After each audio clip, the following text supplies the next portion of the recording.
Alors, on est jeudi 19, je crois. Oh, je ne sais même plus.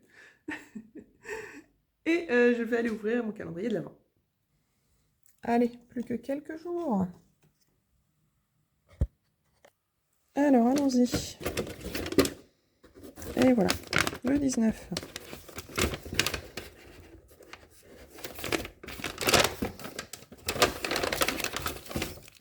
Alors, on a encore une barre de guimauve. Et un mini puzzle de la vague de Kouzaï. C'est un de mes tableaux préférés. J'adore ce tableau. C'est trop cool, merci beaucoup. Bon alors, Moka a vu les tourterelles. Je sais pas si vous voyez là. Dans l'arbre. Voilà. Donc, oh bah Moka. Hier, monsieur, il a fait des étoiles à la cannelle. Je vous confirme, c'est délicieux.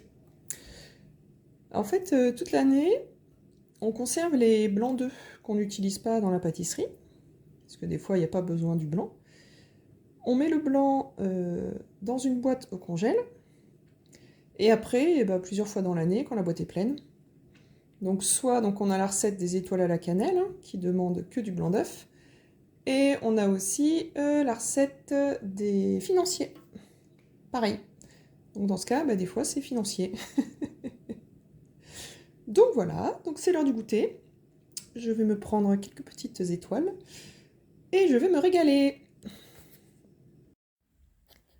Alors, aujourd'hui, j'ai pas fait de machine à tricoter. Mais par contre, je me suis amusée à refaire entièrement la grille sur donc, un site internet que j'ai trouvé qui s'appelle Stitch Fiddle, stitchfidle.com, qui est un site qui permet en fait de faire des grilles. Et donc certaines connaissent peut-être Stitch Mastery, mais le souci c'est que si on n'a pas la version payante, on ne peut pas enregistrer son travail ni l'imprimer. Donc c'est pas intéressant en tout cas. Ce site-là, c'est un site gratuit, il suffit de s'inscrire. Et donc il y a une version payante aussi, mais la version de base permet d'enregistrer et d'imprimer vos fichiers quand même. Donc très intéressant. Et du coup, alors pourquoi j'ai fait ça? On voit là en fait, j'ai mis vraiment tout ce que je tricote. Et donc là, c'est toute la moitié que je tricote. Et en fait, je voulais faire ça pour être sûre, il va falloir que je fasse l'autre moitié aussi. Et je vais être sûre d'avoir exactement le bon nombre de mailles pour arriver à une répétition exacte du motif. Parce que c'est un peu ma hantise, c'est de me tromper d'une maille et au moment de la couture, ne percevoir que ça ne correspond pas.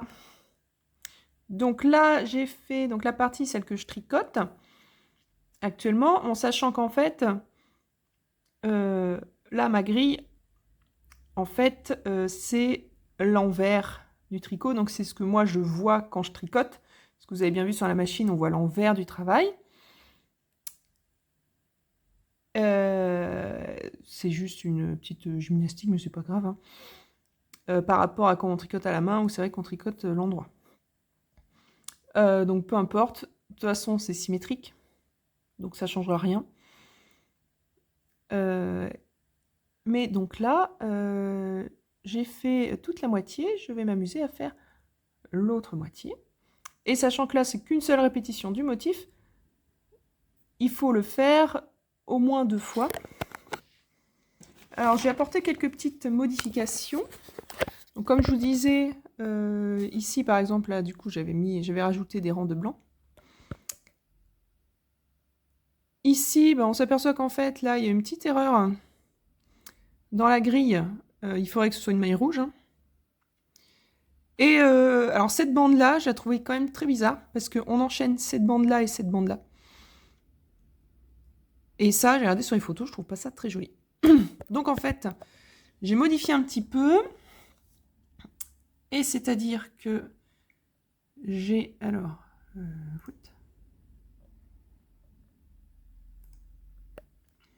Bon, c'est pas grave. Donc ici, là j'ai rajouté une ligne de rouge et vert pour faire comme ici, avant, alors que ça y était pas. Et là, j'ai pas mis la petite bande là que je vous montrais. Je suis passée directement à cette bande-là.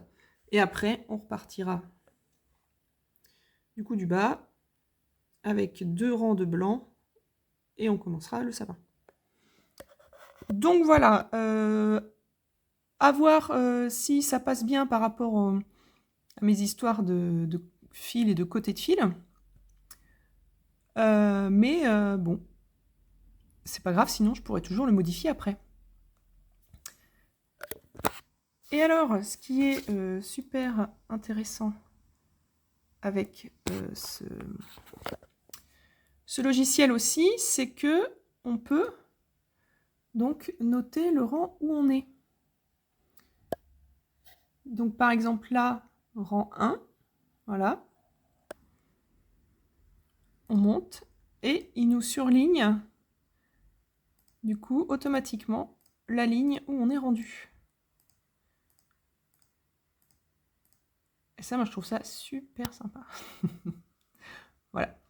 Bon, donc ça demande un peu de temps, surtout que là en fait j'ai quand même tout reproduit. Mais je trouve que ce logiciel est quand même bien fait. Donc là j'ai fait uniquement du jacquard, mais en fait on peut faire tout type de projet. Il y a les symboles pour la dentelle, pour les torsades et ainsi de suite. Donc voilà. Coucou!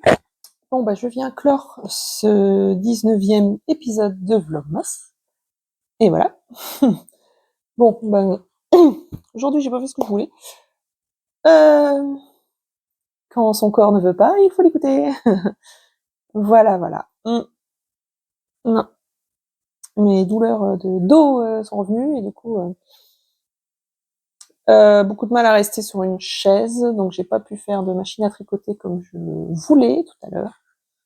C'est pour ça que j'ai fait de l'ordi, mais alors du coup, oui, moi dans le canapé le mieux installé possible avec l'ordi pour éviter d'avoir mal. Bon, c'est comme ça, c'est pas grave. Hein. Ça ira mieux dans quelques jours. Bon, sinon.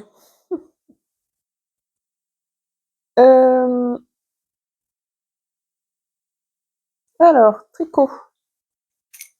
Où est-ce que je suis? Ici. Un petit peu tricoté hier soir. Voilà, donc ça avance. Du coup, je recommence un nouveau... Donc hier, j'ai fini la répétition du motif, et là, du coup, j'ai déjà recommencé un nouveau motif, et on verra à la fin de celui-là ce que ça donne. Est-ce que j'en refais un de plus ou pas? Bon, j'ai hâte quand même de la finir, hein, faut le dire. Puisque je me disais que je ferais bien un petit bonnet après, histoire de faire un truc rapide. Et parce qu'en fait, j'ai une pelote de 50 grammes d'alpaga que j'avais acheté à Felletin en 2019. Ça remonte. Je voulais faire un bonnet avec, mais en fait, j'ai toujours un peu freiné parce que j'ai peur que ce soit trop juste, 50 grammes. Moi, j'aime bien en plus les bonnets qui ont un revers, donc voilà, c'est difficile de jauger. Et je me dis, ce serait bête d'arriver au bout et en fait de s'apercevoir qu'il manque quelques grammes, de devoir tout défaire pour enlever quelques rangs de côte. Et j'ai eu l'illumination tout à l'heure en me disant, mais pourquoi je ferais pas un montage provisoire? Je fais le bonnet et après seulement je reprends donc mon montage provisoire et je fais les côtes. Ben oui, comme ça j'aurai pile poil. Je sais que j'aurai de quoi faire tout le bonnet et après je mets tout le reste dans les côtes et comme ça, bon bah, à voir, hein, soit ce sera un bonnet avec un sans revers ou espérons avec revers. Donc voilà. Donc du coup, maintenant que j'ai pensé à ça, eh ben, j'ai très envie de monter ce bonnet avec ce joli alpaga de felletin. Et donc pour ça, il faut finir la veste. Voilà, il faut se motiver, c'est tout. Non, mais bon, bah ça avance quand même. Hein. Tous les soirs, c'est comme c'est des côtes, bah c'est des côtes perlées, mais ça reste des côtes, donc c'est toujours une maille endroit, une maille envers, une maille endroit, une maille envers. Donc c'est pas du plus rapide, c'est pas comme si c'était une grosse veste en jersey ou bon bah là, ce serait déjà terminé depuis longtemps. Enfin bon. Eh bien, sur ce, je vais vous laisser, je vais vous dire à demain.